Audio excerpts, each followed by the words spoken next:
Hello and welcome our YouTube channel bright future academy. Students, last term पर हम लोगों ने एक्सरसाइज 3.1 क्लियर कर लिया था। आज हम एक्सरसाइज 3.2 के बारे में स्टडी करने वाले हैं। एक्सरसाइज 3.2 के क्वेश्चंस को सॉल्व करने से पहले एक्सरसाइज 3.2 में हमें कौन-कौन सी चीजें आगे स्टडी करनी है, उसके लिए मैं आपके लिए इंट्रोडक्शन क्लास आज डाल रहा हूं। तो इंट्रोडक्शन में कौन-कौन सी चीजें जो हमें एक्सरसाइज के अंदर यूज होने वाली है वो चीजें आपको बताने वाला हूं। जैसे कि ये एक्सरसाइज का नेम जो है अंडरस्टैंडिंग क्वाड्रिलेटरल। तो सबसे पहले मैं आपको ये चीज बता दूं कि जो क्वाड्रिलेटरल है इसके अंदर जो एंगल्स होते हैं उन एंगल्स को सम करते हैं, उनकी प्रॉपर्टीज क्या होती हैं। तो एंगल सम प्रॉपर्टी सबसे पहले आपको बता देता हूं मैं। तो एक क्वाड्रिलेटरल बना देता हूं यहां पर। ये आपको समझने में बना रहा हूं, कैसा भी हम बना सकते हैं, बस क्वाड्रिलेटरल होना चाहिए वो। जैसे कि मैंने यहां पर एक क्वाड्रिलेटरल बना दिया है। इसकी सम की प्रॉपर्टी जो है वो आपको लिखता हूं, एंगल सम प्रॉपर्टी ऑफ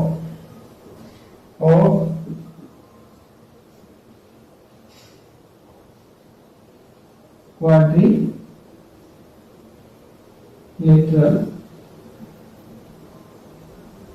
तो इसकी सम की प्रॉपर्टी क्या होती है, यहां पर देखो हमें चार एंगल यानी 4 एंगल्स दिखाई दे रहे हैं। ये सॉरी राइट एंगल नहीं है, कुछ भी हो सकता है। तो मैं नॉर्मली एंगल का साइन बनाता हूं, एक ये 2 3 4। इसको हम नेमिंग कर देते हैं ए बी सी डी। यहां पर नेमिंग करनी ए बी सी डी ही हो, यहां पर हम पी क्यू आर एस भी ले सकते हैं या डब्ल्यू एक्स वाई जेड ये भी ले सकते हैं, कुछ भी ले सकते हैं, वो डजंट मैटर। ओके स्टूडेंट्स, तो अभी एंगल सम प्रॉपर्टीज होती है वो क्या होती है ये आपको बता देता हूं। देखो 1 ए है, second B C and D, इनको ऐड करेंगे ना तो क्वाड्रिलेटरल के जो इंटीरियर एंगल्स का सम होता है वो कितना होता है, वो हमारा 360 डिग्री होता है। तो यहां पर देखो angle A plus angle B, angle A हो गया, angle B, angle C and angle D, इन चार एंगल्स को हम ऐड कर लेंगे। Okay, is equal to 4 angles और are equal to 360 degree. Okay students, angle A plus angle B plus angle C and angle D is equal to 360 degree. Okay, अब ये चीज तो आपके समझ में आ गई होगी। अब इसके बाद क्या है, तो इंटीरियर एंगल्स का जो सम होता है वो 360 डिग्री होता है, किसका, क्वाड्रिलेटरल का। लेकिन अब बात आती है नेक्स्ट, हम यहां पर ध्यान देता हूं मैं, जैसे कि sum of the exterior angles, sum of a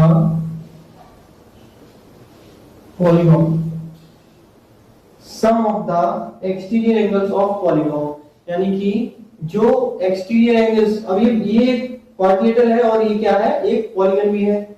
अब पॉलीगन के जो एक्सटीरियर एंगल्स यानी कि बाहर वाले जो होते हैं, जैसे कि एक एक्सटीरियर आपका एक पॉलीगन ये बनाया था, आपका समझने के लिए बनाया था। तो इसके जो बाहर वाले ये वाला है, ये है, ये और ये। तो इसके एक्सटीरियर एंगल्स कौन से हैं, ये वाला या ये वाला भी, जो भी बाहर वाले एक्सटीरियर एंगल्स है इनका सम जो होता है वो क्या होता है, वो आपको यहाँ पर मैं बता दूं। इसको साफ कर देता हूँ।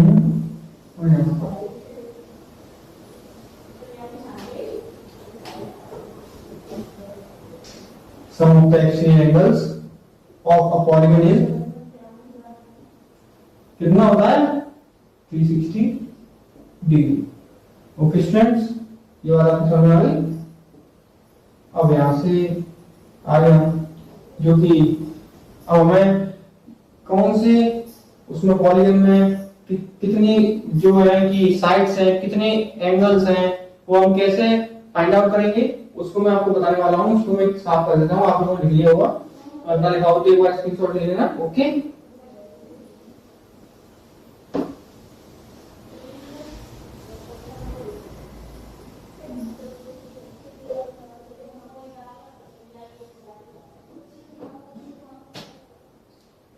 फॉर्मूला फॉर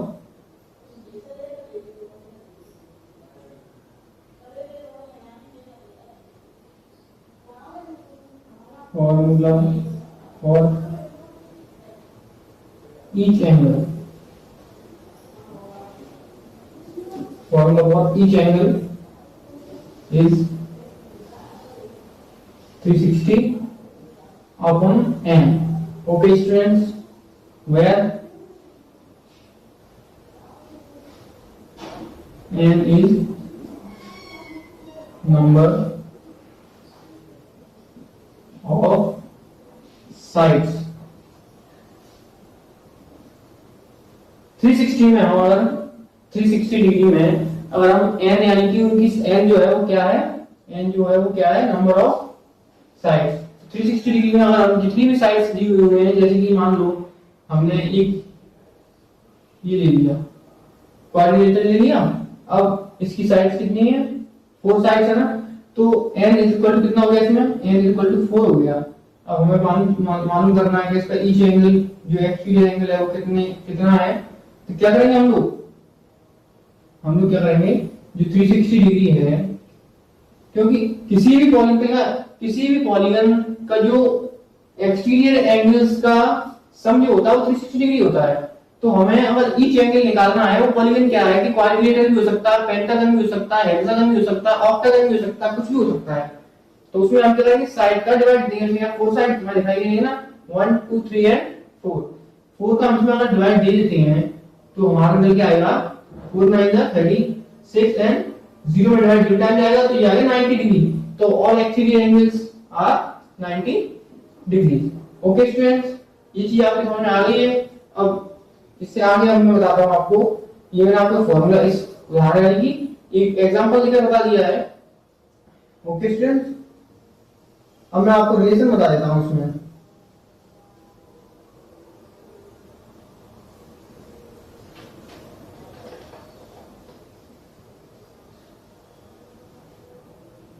जो रिलेशन होता है वो एक्सटीरियर एंड इंटीरियर एंगल्स के बीच में क्या होता है, मैं यहाँ पर लिख देता हूं। रिलेशनशिप ये होती है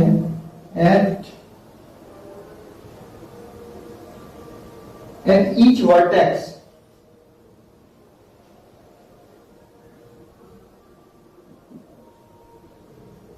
at each vertex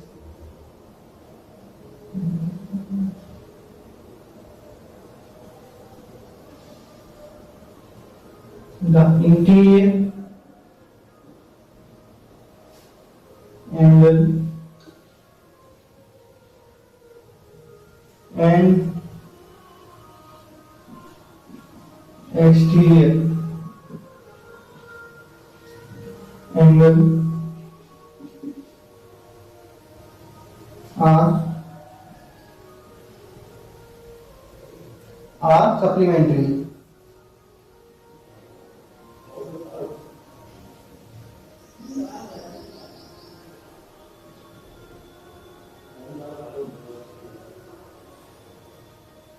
Meaning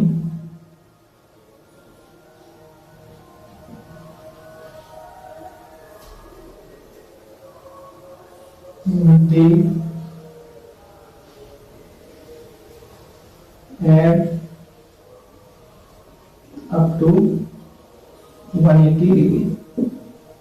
okay students, यानी कि क्या बोल रहा है, at each vertex the interior angles and exterior angles are supplementary. तो जो एट ईच वर्टेक्स, जो वर्टेक्स है वो है हमारा, उसमें interior angles and exterior angles आएंगी। अंदर का जो, जैसे कि हमने देखो ये बनाया था, हमने एक बार समझाने के लिए,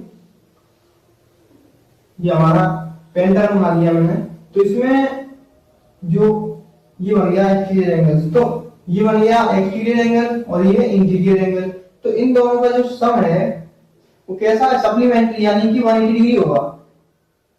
फॉर एग्जांपल, जैसे कि अगर जो हमारा बाहर का एक्सटीरियर एंगल जो है हमारा, मान के चलो जैसे कि वो कुछ भी हो सकता है 60 डिग्री हो, तो जो हमारा इंटीरियर एंगल है वो इन दोनों का सम होगा। तो वो कितना होगा, इंटीरियर एंगल निकालना हो तो इंटीरियर वाले को हम x मान लें, तो 60 प्लस एक्स करके हम 180 डिग्री के इक्वल टू रख देंगे। तो x is equal to 180 degree minus 60 degree पता चला आएगा आगे चल में। तो x is equal to 120 degree. 120 degree is the interior angle, x की वैल्यू आ गई। तो इसको हम क्या बोलते हैं, सप्लीमेंट्री। तो interior angle and exterior angles are supplementary. Okay students, उम्मीद है आपको ये चीज समझ में आ गई होगी। अगर वीडियो पसंद आई हो तो इस चीज वीडियो को लाइक करें, चैनल को सब्सक्राइब करें, ज्यादा से ज्यादा शेयर करें। ओके।